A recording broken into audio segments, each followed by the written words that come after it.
Hello friends, welcome to FCBA 2020. I am Manoj Agarwal. I'm the anchor for this session, which is on payments. The topic is Hello Payments. Payments clearly is a very important topic for the banking sector to progress, and that is why we have a special session just on this topic. Our moderator today for this session is Mr. V. Babu. He's a former DGM IT at Bank of India. And after retirement, he has been a consultant and an auditor to a variety of banks and banking activities. For panelists in this discussion, we have three people with us from the cooperative banks. Mr. Ravi Kiran Mankikar, SVC Bank. He's now a consultant. We have Mr. Sanket Zavre. Sanket is the head of digital banking at Saraswat Cooperative Bank, India's largest cooperative bank. And from TGSB Bank, we have Mr. Swapnil Jamble. He's the general manager there.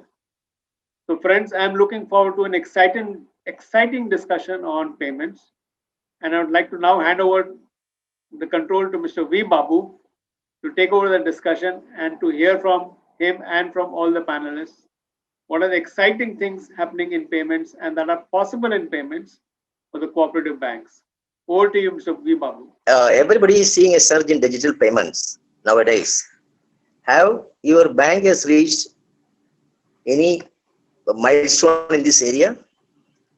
Is the payments area which is used more, like you have got the cards, QR code based apps, UPI, IMPS, POS, etc. Which one is used? Over to you, Mr. Ravi. You can start.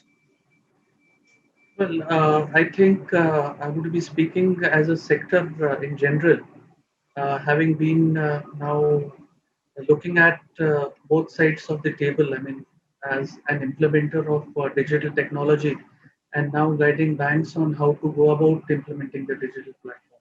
One of the things which has changed drastically is the environment. Now, when I talk of the environment, it also means that the way we work. And COVID has really changed the new norms. So what we say is that the new normal is slowly and steadily emphasizing the shift which is happening from the physical bank and the physical banking to digital banking.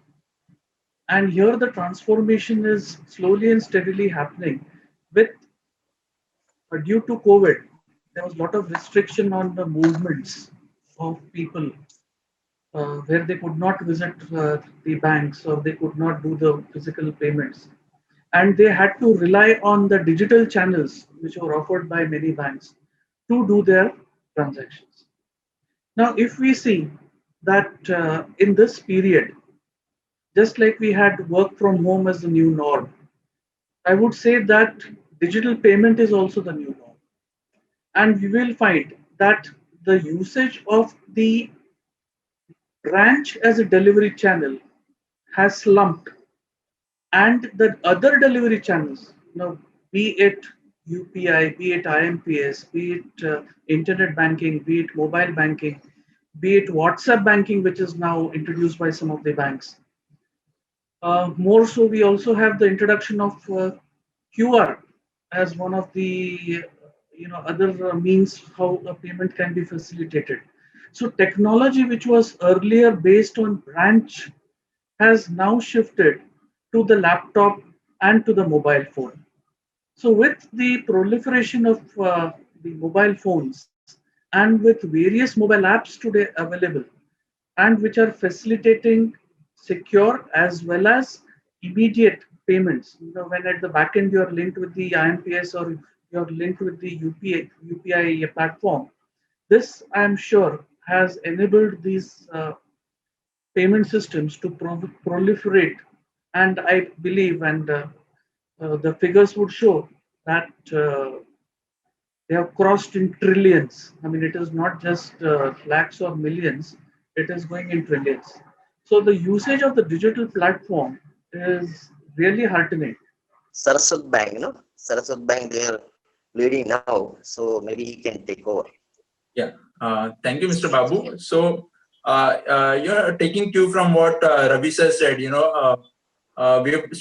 seen a paradigm shift in the usage of digital channels. See, due to agree that bank by its nature is never going to be fully digital. It's always going to be a mix of physical and digital, which we call as a collaboration as phygital. Okay, so there are transactions which are going to be in physical nature, but the shift that we've seen is pre-COVID we were almost 78% of our transactions were done on digital channels, and now we've moved almost by 10 percentage points. We are on an average, we are clocking 88% of our transactions on digital means.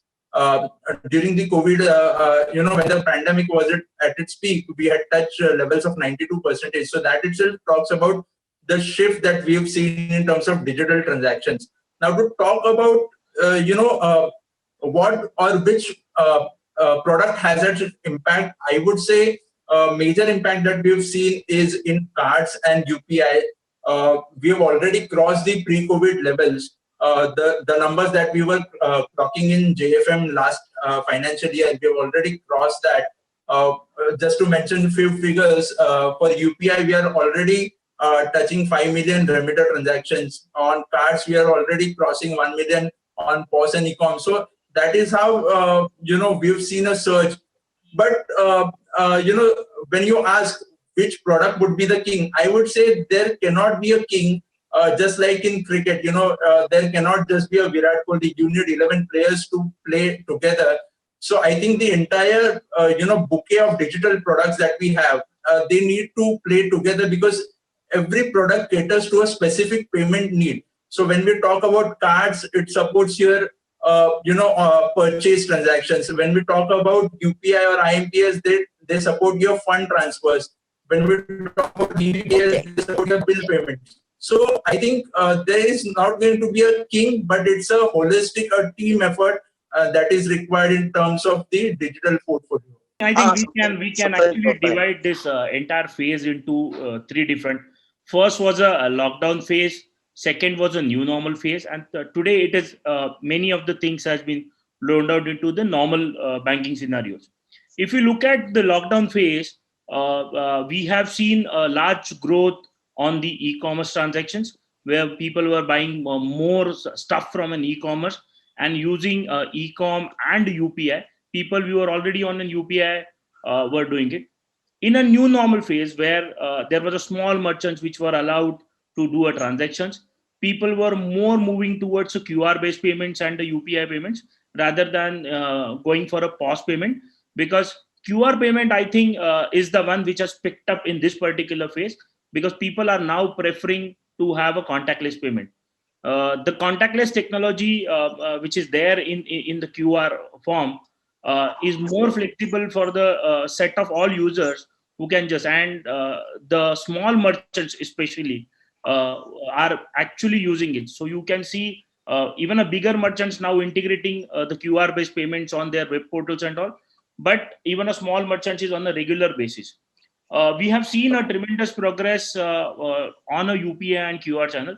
So if we actually talk about in terms of percentage, the total 200% of a growth which we have seen on an UPI channel.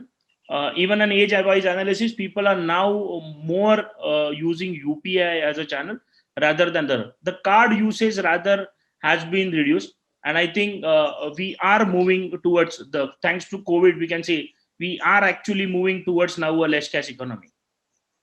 Okay, thank you. As I understood that there is nothing, no particular solution is leading or maybe the king in this area. But what I meant was that some solution is actually that pure-based solutions are moving ahead, especially in the retail payments, retail areas. There are shopkeepers. Those who are having it, the tokriwalas, where the vegetable vendors are there, small vendors are there, their cash is still, it is going on. Thank you. I'll move to the next one. I want to know whether the QR-based system, that is quick response-based systems, as apps, everybody is coming out. There is Google has come out, WhatsApp has come out, as Ravi was mentioning, and there are so many people, so many things are coming out. Whether all will be working or people are preferring only, I see only phone pay or maybe in on Paytm, 2-3 items are only I see, not all others, WhatsApp and all. Maybe somebody can pick it up. You can say a few words about this. What is the scenario, what you are seeing, and what will be the in future? Which one will be picking up more? Because there are so many items are coming out, and Google Pay is doing well, as I heard recently. They are coming out. So maybe Swapnil can start. So basically, see, it is very important why people are choosing a different apps. It is what depends more is of a consumer experience and the consumer behavior. Today, the consumer behavior and experience is changing on what UI, what flexibility has been given. Unfortunately, some of the banks applications are not so user friendly, but this Google Pay and Phone Pay, which has brought up payments for P2P payments through even a contacts. In an earlier days, from the user experience point of view, they have even got the offers. So applications like Paytm, Phone Pay, Google Pay has initial period even given the young generation an opportunity to earn a cashbacks on their routine transaction. So the preference of use of this application rather than using a banking application was more. And today you are getting everything under a one particular platform, including bill payments on the same platform. You are able to have an flexibility, whereas banking applications are a little bit restricted to their banking. Only some of the UPI applications give you interoperability. The other services they are not getting on this. So the Google Pay and Phone Pay are picking up. But with the latest regulation also, the usage will be restricted up to 30% to each of this particular application platform. Okay. Yeah, Sanket. Yes, so absolutely, like Swapnil mentioned that the customer, the customer in all likelihood is going to choose the application which provides him the better rewards. So in the earlier days, we saw Google driving this. If you talk about today, there's an Amazon Pay offer wherein you use the scan and pay option on Amazon and you get cashback. So FCBA has put on the 30% capping. Okay, that is also going to play a major role, because beyond which the applications would not be able to acquire. But what is also important for us to understand is how these app owners or application owners penetrate in the acceptance market. Because today we see a lot of QR being rolled out in the unorganized sector, be it your vegetable vendors or tea stalls or your barber shops. So what kind of penetration and visibility or impressions that these applications manage to get out of this unorganized sector? I'll just add on to what Swapnil and Sanket said, that in addition to the user experience, I feel that the customers use something which they are more comfortable with. Okay. Correct. Now there could be some areas where the banks have specific applications, or there could be some areas where they are using third-party applications. But something which, because considering that the digital payments is something which is a recent phenomena, and the comfort level is increasing, or they were forced to use the digital payments. So somewhere they would use those apps which they can trust. So here the trust factor and the user experience factor both play a big role when they are selecting the app which they would like to go. The second factor which is important is at the back end, which are integrated with which of the systems. So those which allow, like, we have a Bheem, which is a very popular system, for payments, which allows all kinds of payments. Yeah.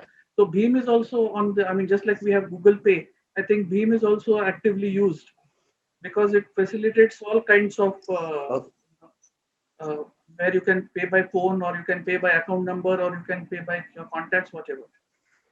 Okay, thank you. As Ravi has put in, maybe these customer preferences and also the bank preferences of a particular vendor or maybe a solution is the correct word, maybe which goes through this. And I want to come to the bank people. We got two banks, CGSP and also our Saraswat. I want to know what are any innovative ideas you have implemented over and above this, just going for Bheem or IMPS or NPCA products. Actually, all these are NPCA products. or is there any innovative ideas you have brought in so that you can increase the growth of business? Maybe Sanket can pick it up. So Hello. we have introduced as part of our product innovation, we have introduced WhatsApp banking because we foresee that there are a lot of the usage and the penetration of smartphones has definitely helped a lot of customer base increasing on the WhatsApp platform. So I think India is the largest country contributing to the WhatsApp users.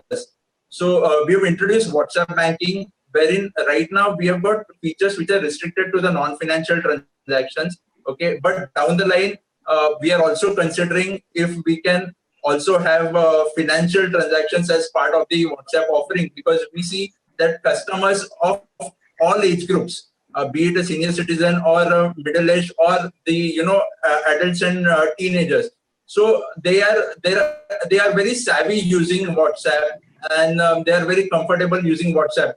We still have to assess what impact the recent data privacy issue might have on WhatsApp usage. But I still believe that WhatsApp banking will definitely grow, and once UPI, and now that WhatsApp has a license to fully utilize their platform for UPI payments, I think the next surge is going to be on the WhatsApp platform. Apart from that, we have one more product which we have introduced is our SB 100 Plus application, which we use, wherein we use the eKYC of the customer to digitally onboard the customer, so that the customer does not have to visit the branch. So yeah, these are the two innovations that we have undertaken at our end in order to increase our customer convenience.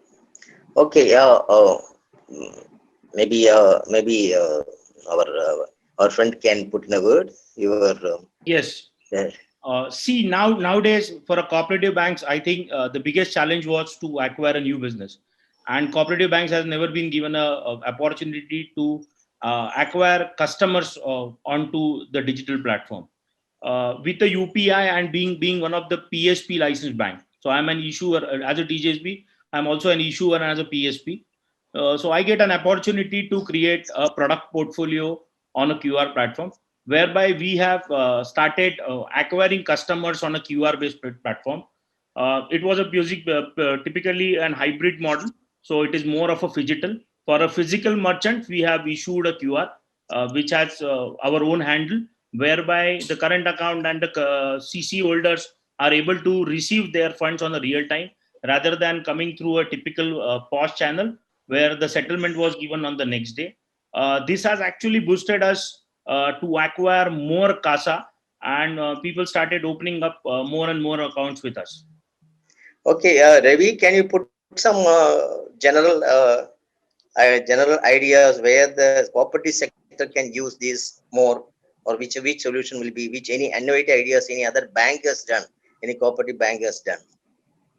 Yeah, I mean, if you look at it, the collection module, okay, so we have the handheld devices which has been used very actively, and being a cooperative bank, there are many such field agents which are deployed to do collection and also payments. Okay, what is primarily called as BF, okay, business facilitators. So we have the BC model or the BF model, and these also use the digital platform quite actively. Now they're also integrating that with the lending model. So so we could have the loan account openings and the loan dispersals also happening on the digital platform. So we'll find that with mobile phones and with new applications coming in, there are a lot of prospects which banks can literally leverage on. So somewhere, the thinking is out of the box thinking. Now, what generally happens is most of this comes under the domain of the larger banks.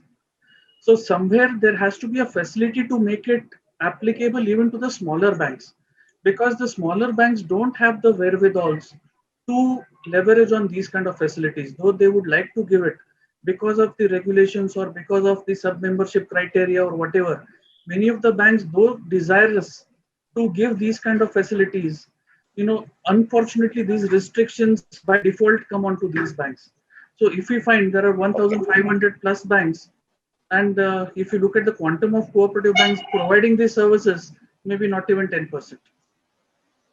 So that needs to be increased. Okay, thank you. Yeah, actually, I want to put something here. Actually, handle devices are common. Everybody, many of the cooperative banks in Maharashtra also I seen they are using the handle devices.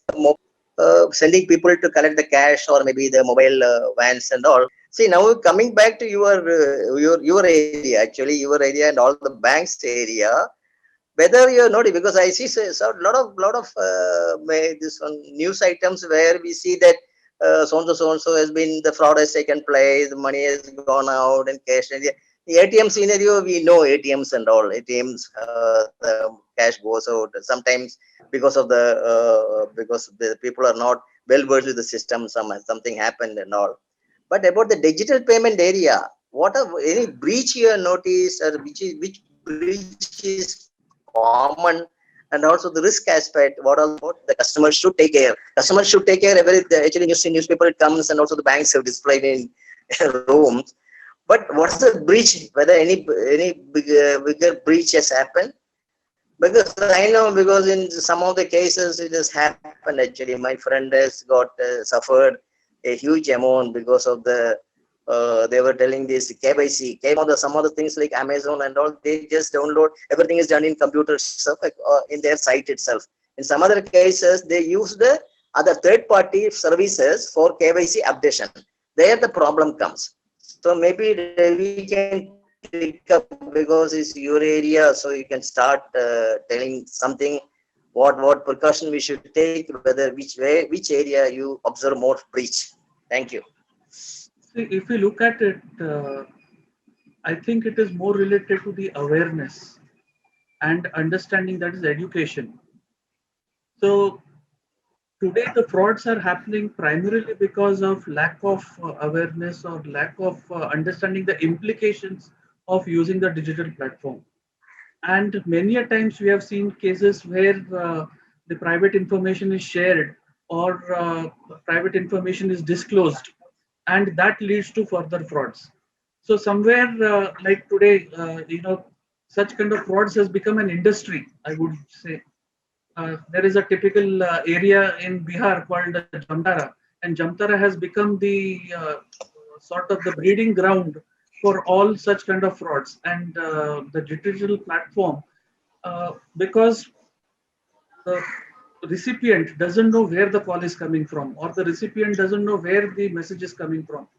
So unless we are sure of the recipients and the links, we have to be very careful on how we respond as users. So this is something which I think many banks have taken up educative programs, and they are educating many of the customers.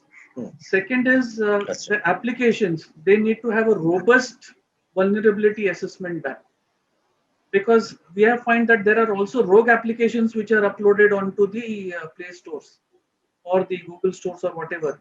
And many a times those rogue applications are downloaded, and that also leads to frauds. I think those in the banking side, Sanket and Swapnil, I mean, they could share much more insight. Yeah. Maybe Swapnil can take over. Yes. Swapnil? Basically, this particular area everybody is looking at now. Every release with respect to mobile application or any digital new initiative has to be completed through the VAPT process. Everybody has to completely follow certain practices, the best practices, before releasing any program. There has to be multiple test cycles. No need to hurry to launch any particular program, because there is anyway a competition. In this particular COVID period, yes, there was a cyber security, which even we have received a circular on 31st December 2019.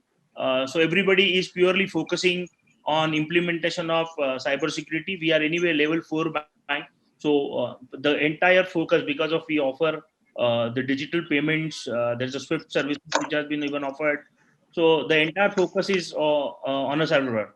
I will also agree with Mr. Mankikar, the awareness program. Hence, before 2 months, we have specifically in association with the Maharashtra Cyber, have initiated an awareness program whereby the major frauds which are happening are on a card and a UPI, whereby people are sharing OTP. So not sharing the information. So we have created a campaign. We have even created a video song which has helped to create awareness and which was appreciated by many of our customers.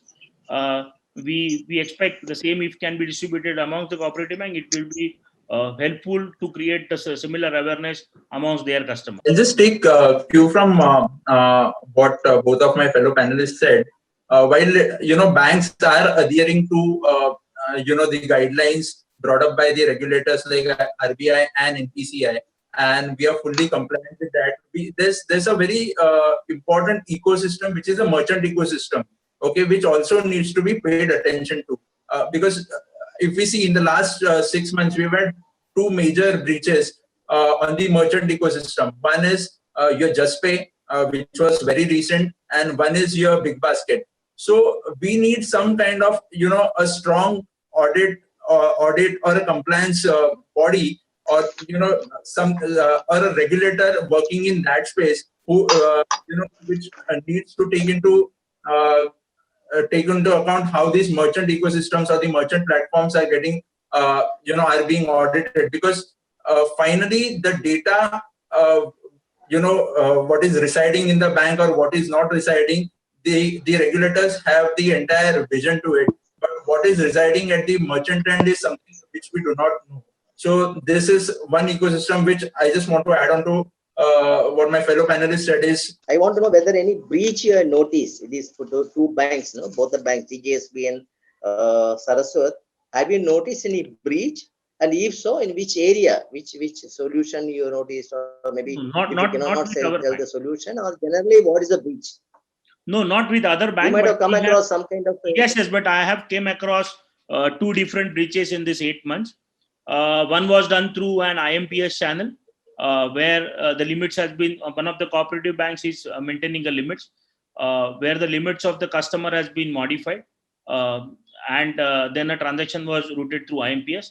And the recent one, which has happened again in a cooperative bank, which was through again an internet banking, where they are actually pushing the liability on the public sector bank, which are offering them a corporate internet banking services. Can you add so anything? Nothing that we have observed at our bank, but yeah, like Swapnil mentioned, we've heard about, or we've read about breaches in smaller cooperative banks, and that is also because there is no restriction on the devices that can be connected to the system, so there is no strong infosec control that is prevalent in those type of banks. So yeah, these are a couple of incidents that even we've come across and heard of. See, according to me, it is not the small bank or a big bank concern. It is actually generally. I come back to Ravi's words of that he was mentioning about the robust vendor solution. That is the most important thing. Now coming back to the handholding necessary, somebody was mentioning. I don't know. I think you mentioned something. Somebody mentioned about the we have to give them some kind of a handholding. And in that respect, I want some open. What kind of handholding? Do you give handholding to the customers, or you give handholding only to the staff members about this digitals? Because digital banking each has got the different structures. So which handholding you are talking about? Maybe Sanket can start. I see.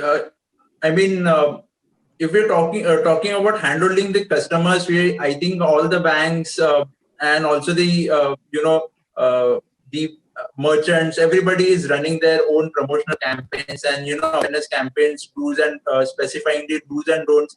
So I think that is more or less taken care of. What I want to touch in here is, because the question also mentions what kind of lobbying is required by the cooperative sector. I think today there is a clear differentiation in terms of what the bigger banks, maybe we call the commercial banks, can do, and what the cooperative banks can do. Okay, so there is a very important need for the lobbying of the cooperative sector, that at least the direct member banks, okay, or the scheduled cooperative banks, have the blanket approval to work in those areas which are also allowed for the commercial banks without any specific need of approval being there, because again, it's a time consuming affair because you have to go through a lot of levels and hurdles before you get that permission, which by the time the usability of the importance of that use case itself is reduced. So I think that is one area which I would personally like some kind of lobbying for the cooperative sector to be in. Ravi? Yeah, when we are talking of hand holding, now typically, again, just to repeat what I had said, that out of 1,500 banks, how many have really got into this digital platform? So maybe for whatever reason, they are not able to provide. And this is something which, if you don't strike the iron when it is hot, you are going to lose the opportunity. Now, the opportunity was presented because of, let's say, COVID, or maybe because of the changing scenario. And the larger banks, or the banks in the private sector and the banks in the public sector, have started taking full advantage of this. Now, those banks who have been left behind, those banks have to be provided for. Now, somewhere here, the larger banks have to play a bigger role. Now, just like we had sub-membership for RTGS and just like we had sub-membership for ATMs, I think it is time to think, even for the regulators, to permit sub-membership for the digital platform.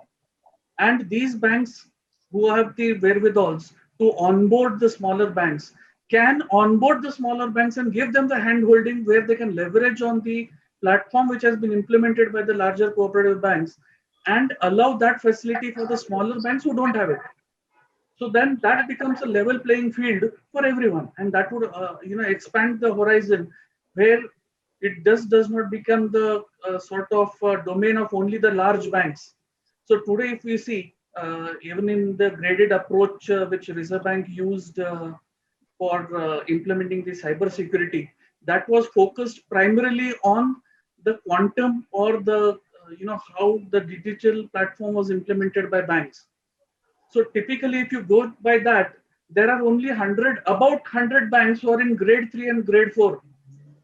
Okay. So out of 1,500 banks, what it means that 1,400 banks have yet to get into this platform.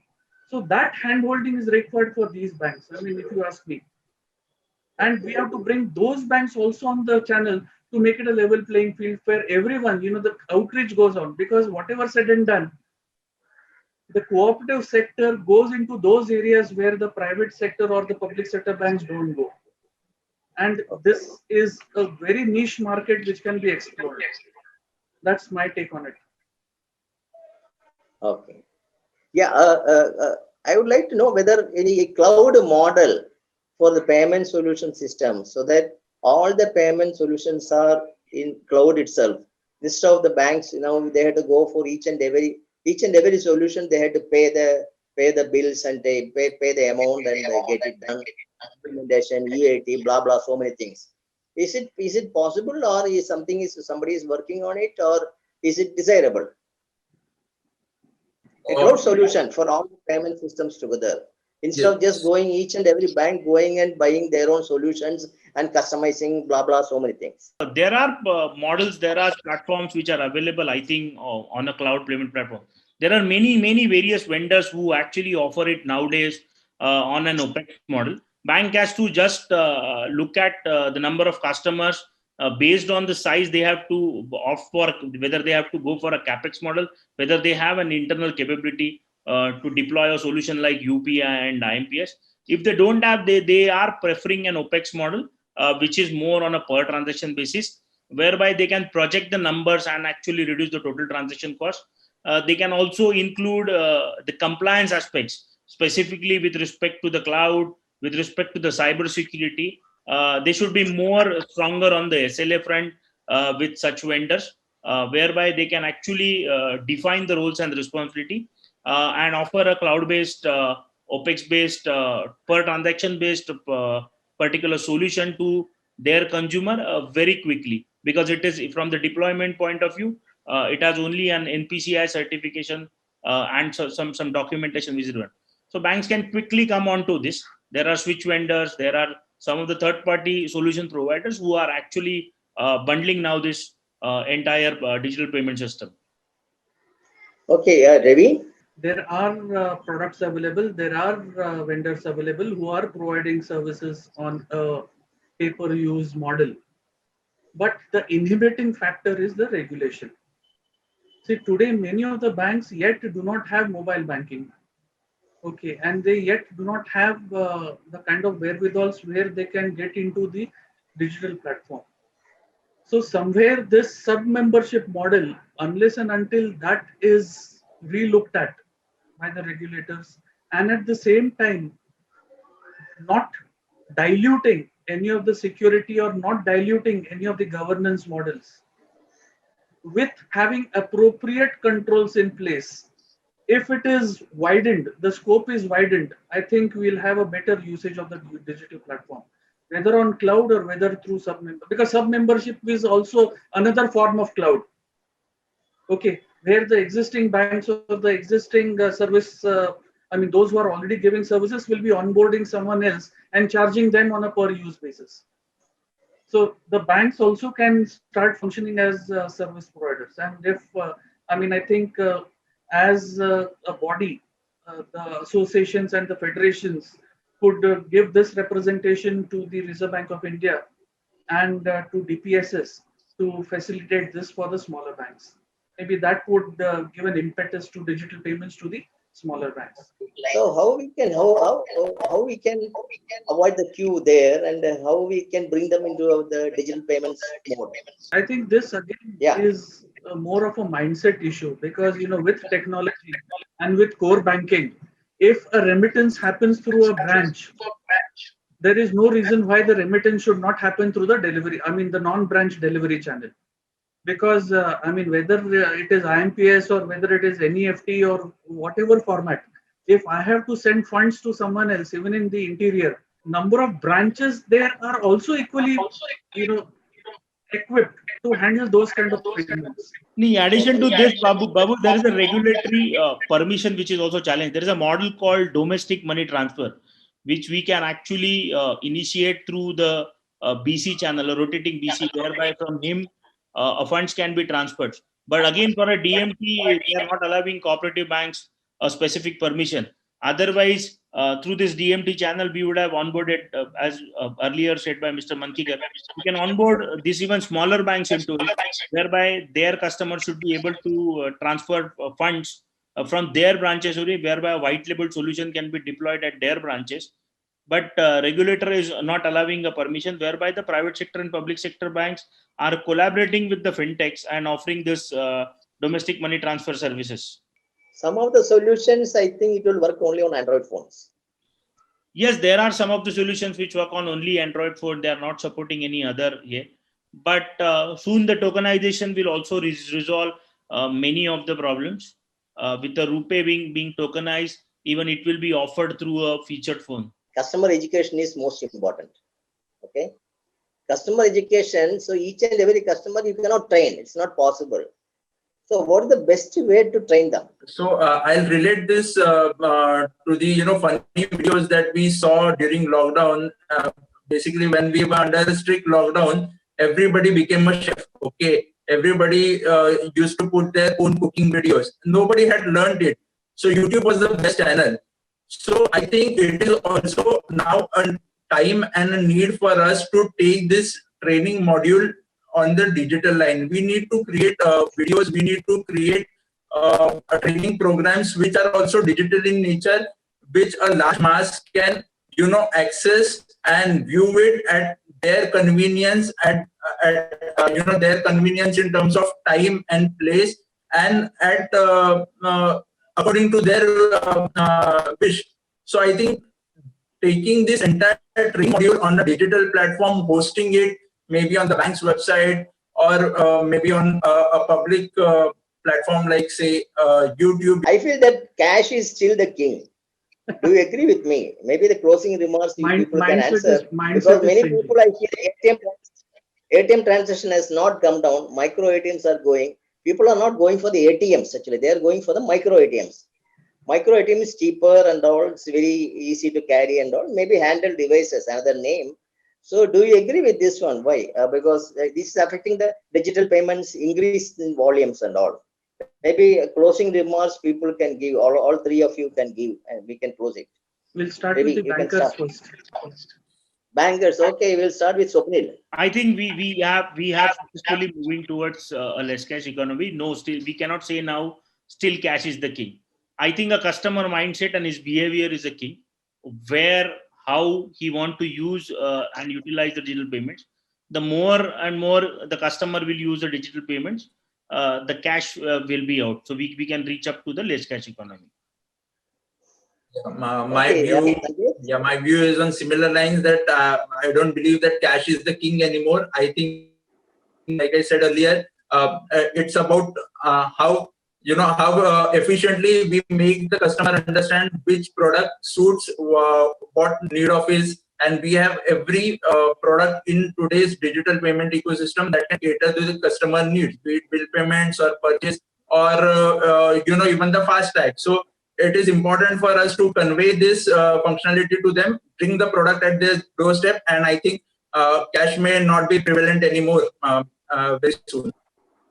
I was told that ATM transactions are still higher than any other digital transactions. Where we have the various mandis or the marketplaces or whatever, this entire ecosystem is turning into a digital economy. So Okay, slowly and steadily, yeah. Whatever we need to payments you want to make. So maybe you concluding remarks, you can say maybe one line word what is to be done to improve the digital payment systems altogether. So there is a shift, and that shift is being observed. I mean, it is being noticed. Okay. Sanket? So it is, and it will grow. So we just need to say bye bye cash and hello to payments, since hello payments is also the title for today's session. So we need to say hello to payments and bye bye to cash. Okay, Swapnil. Let's boost digital payments because that's the future.